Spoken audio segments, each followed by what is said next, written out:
ang kuwit ng balat sa akin. Lalagay ng ipagsapalaran sa mga at talagang pinagulan kaya ng magic ng saga. Good morning and welcome sa aking munting channel. At dito na nga, nabigla at nagulat nga itong si Aling Marites nang makita niya itong si Lena at ang kanyang asawang si Rigor na naghahalikan at may ginagawang anomalya, at agad-agad niyang sinugod nitong si Marites itong si Lena at agad niyang hinablot. Na laking gulat nga ni Lena at ni Rigor nang makita nila sa loob ng bahay ni Lena itong si Aling Marites, at kinaladkad nga palabas itong si Lena habang hawak-hawak sa buhok nitong si Aling Marites. At ito nga na ipinagsigawan na ito ang isang pulis na sa halip na mga tao ang kanyang bantayan at ang sambayanan ang tulungan, ay yung asawa niya ang siyang binabantayan. Kaya dito nga niya ipinangalandakan na walang kwentang pulis at ito ay isang kabit. Ngunit sadyang palaban talaga itong si Lena.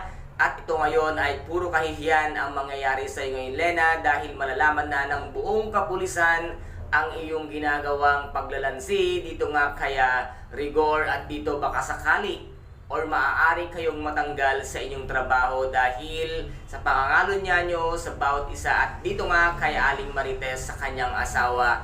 Kaya malaking kahihiyan ang mangyayari ngayon kay Rigor, at dito nga kaya Lena na dito naman ay talagang palaban pa rin si Rigor at hindi pa rin niya matanggap na siya nga ay nahuli na. Rigor, alam na alam mo naman sa sarili mo ang kamali ang ginawa mo, wag mo nang pagtakpan kung ano pa ang kasalanang ginawa mo kay Aling Marites. Wala ka na rin pinagkaiba sa nangyari noon kay Aling Marites.